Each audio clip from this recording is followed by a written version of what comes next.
Hey everybody, and welcome back to Concept Journey. I'm André Pelais, and this is episode 22. Okay, so for this week, as I told you guys, I will convert those 3 tanks that I did in the past couple of weeks into a single page of thumbnail sketches, and I will work on them a little bit.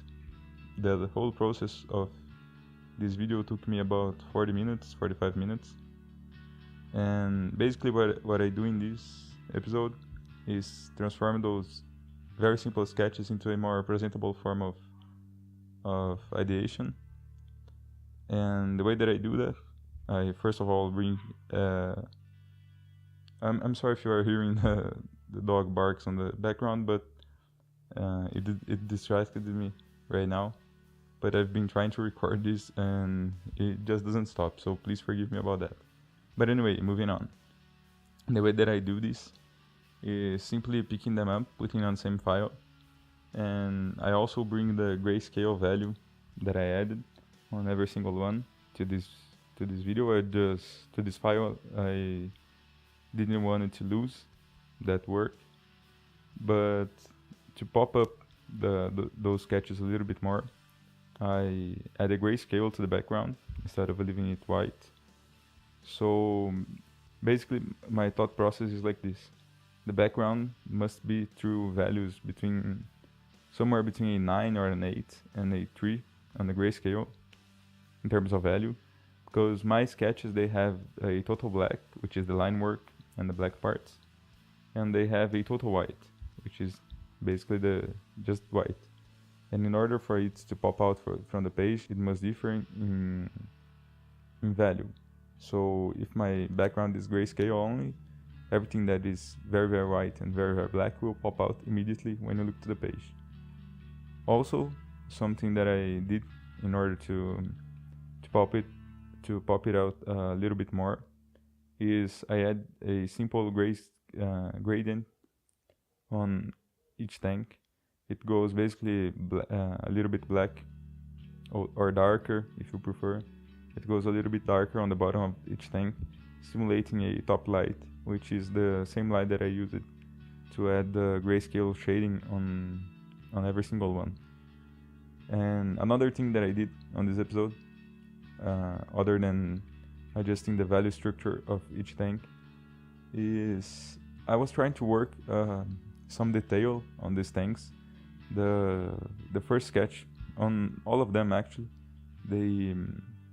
they were quite simple. As I told you, I was without time on those weeks, so I really made a very, very simple design on each one, trying to think about those things that I talk about, like shape language and this kind of stuff, but not putting too much time on each one. And since this week I had a little bit more time, I wanted to work on them. And first of all, I tried to add photo textures, and it was just not working.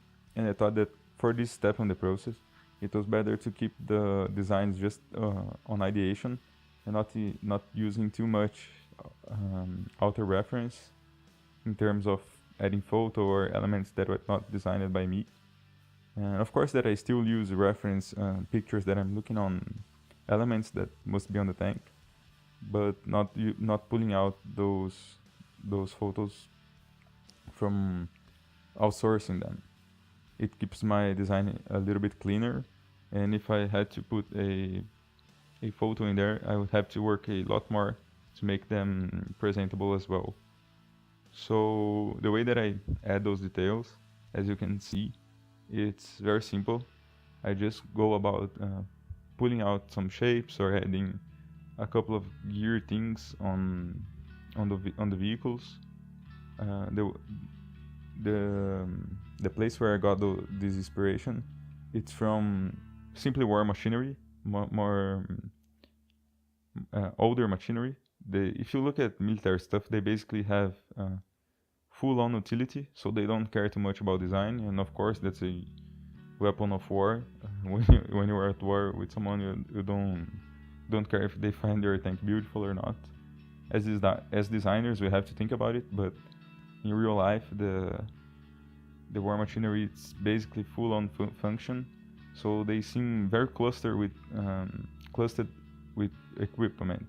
So that's what I try to simulate. That's why I put some like boxes, or I add plates on the side of the tanks and this kind of stuff, so it looks a little more bulky, even the lightest design.